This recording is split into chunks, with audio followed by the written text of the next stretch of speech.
Imagine the person who vowed to protect you standing in your kitchen, eyes cold, voice careful, and saying, "You should give half of your $35 million to my mother because you're a black woman." Would your hands shake? Would your breath leave your body? Would you wonder if you ever knew him at all? Before we dig deep into this shocking story, kindly hit the like button, subscribe, and turn on your notification bell so you never miss real stories that reveal the darkest truths and biggest betrayals. I married Aaron because he felt like shelter after a brutal storm.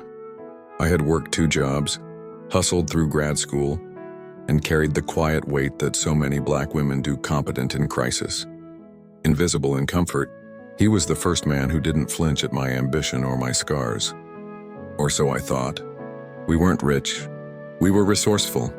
We nodded at each other over budget spreadsheets and grocery lists, promising each other that love could make scarcity softer. His mother, Evelyn, was cordial on good days, surgical on bad ones.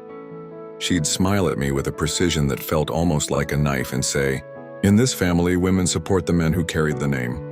I told myself it was old-fashioned, not malicious. I told myself a lot of things. Then the letter came. It arrived in a heavy envelope with a gold seal addressed to me.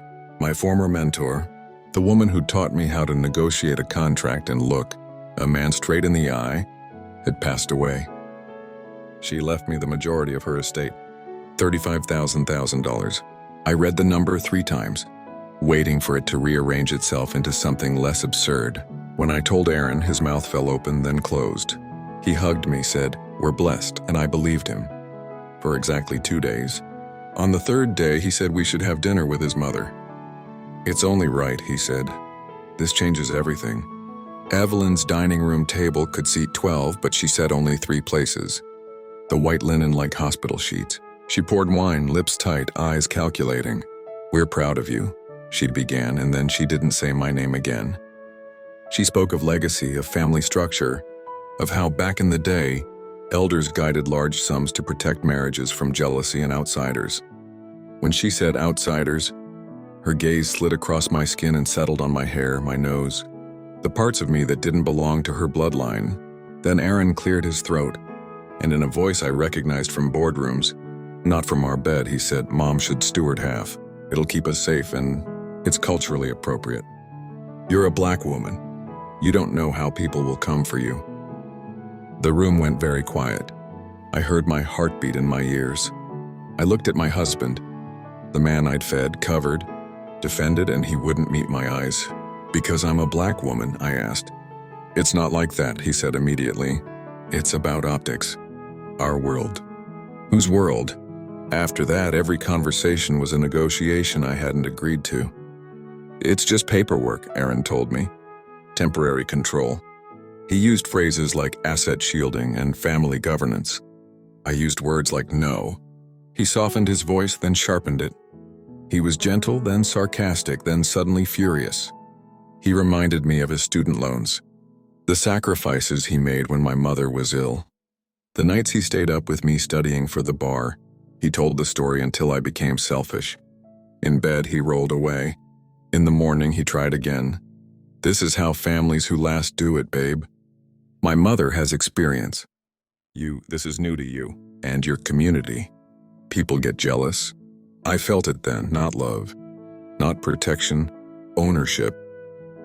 I wondered how long it had been hiding inside our vows. When you're told you're overreacting long enough, your silence becomes a microscope. You start observing. I remembered Evelyn's offhand stories about helping, a cousin who mishandled an insurance payout. I remembered marks on Aaron's credit score he swore were errors. I remembered a hushed phone call using words like bridge loan and vacant lot. So I called my mentor's attorney, now my attorney. We combed through the will, through the conditions, through the instructions she'd left me like bright stones on a dark path. She'd written, "If you ever doubt, trust the paper trail more than any promise." We set up a new trust with ironclad protections, layers no one could see through without my consent. I opened an account to fund a scholarship in my mentor's name. I funded my mother's health care. I took a breath and waited. Aaron pressed. He scheduled a family meeting. He texted me articles. He sent me a spreadsheet that allocated $17.5 million to his mother as steward. He slid the file across our kitchen counter like it was neutral. I slid it back like it burned. "Let's discuss at dinner," I said. All of us. I invited Aaron, his mother, his 2 brothers, and my cousin Mina, who works in compliance. I baked a lemon cake I didn't feel like eating and set the table with the blue plates I'd bought the week we got married. I opened the windows. We ate in silence like condemned people. After dessert, Aaron stood up, clutching a folder. Evelyn's smile returned, the one that was all blade. That's when I put my phone on the table and hit play. A recording filled the room. Aaron's voice with his brother on speaker 2 nights prior. "In our garage. Once it's in Mom's name, we can move it to the LLC, pay off that land debt, and flip the property. She won't know the difference." Laughter, the scrape of a bottle cap. "She'll sign. She loves me." Evelyn's face lost its paint. Aaron lunged for the phone. Mina lifted a hand. "We're not done," she said, and slid out printed bank records. She'd pulled legally with my authorization, transfers, overdrafts, to a paper trail that spelled out an anatomy of greed. "You plan to siphon the money," I said, voice flat. "You plan to make me complicit. You wanted me to fund your mother's shell companies. And you told me it was to protect me because I'm black." No one spoke. "Get out," I said to Evelyn. She stood, rearranged the shards of her composure.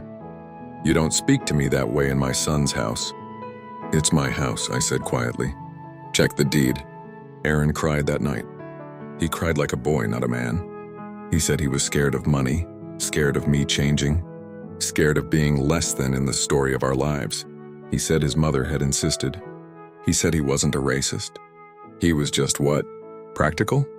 He didn't say the other part where he believed I should be grateful to be included, even if it meant obedience. He didn't have to. I finally understood. I slept on the couch staring at the ceiling, listening to the house settle around a new truth. The next morning I moved fast. My attorney filed for a postnuptial agreement. I'd avoided discussing because I wanted to be the cool wife who didn't make money weird. We froze joint accounts except for a modest household stipend. We sent a cease and desist to Evelyn outlining the legal consequences of further interference. We secured my devices, locked down my credit, changed the passcodes, changed the locks. I left Aaron a letter that said, "Counseling at 2 p.m. If you don't come, I will consider your answer." He came. He sat in a chair too small for his knees, arms crossed, jaw tense. The therapist asked him what he had wanted from me when he made the ask. "Trust," he said. "Control," I said. We both weren't wrong, which is a terrible kind of truth. If you've ever been gaslit, you know this part. Your anger feels messy against their tidy apologies. They say the word misunderstanding, like it's a broom that can sweep up broken glass. They want you to be generous because you're good at it. You hate that they're right about that. For weeks, Aaron tried to be the man I married, helpful, attentive, present. He made dinner, fixed things, and reached for my hand. But intimacy needs oxygen. The room felt thin. Every time I looked at him, I saw numbers: 17.5 million, 50%.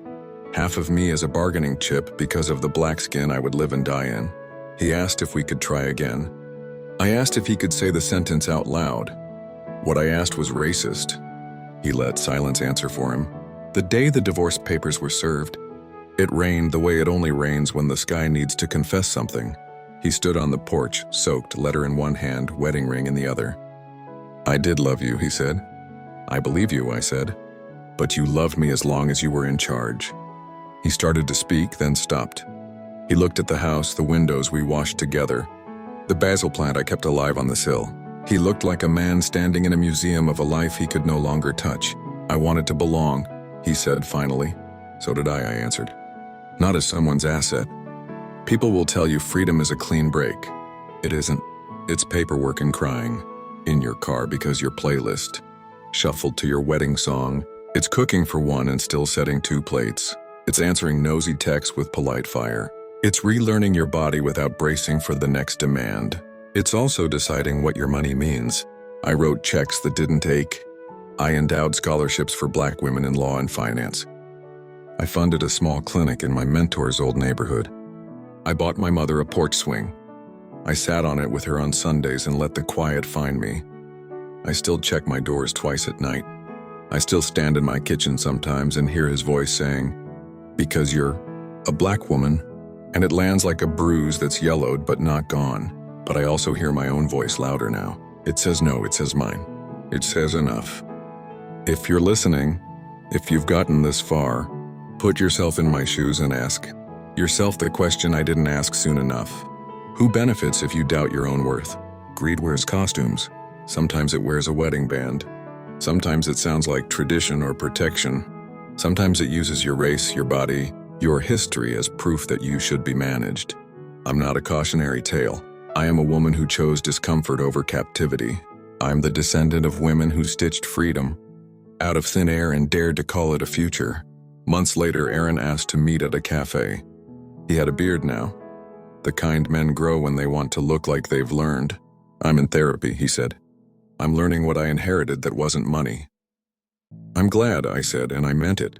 Healing is a room big enough for both of us, even if we don't share it. He slid a ring box across the table, not as an ask, but as a return. "This belongs to you," he said. So did everything else, I thought. My peace, my power, my name. I walked home under a sky that refused to choose between rain and sunlight and decided it didn't have to. I opened my front door, set the ring on a shelf, and turned toward my future without flinching. If this story moved you, tell me in the comments. What was the exact moment you felt the mask slip?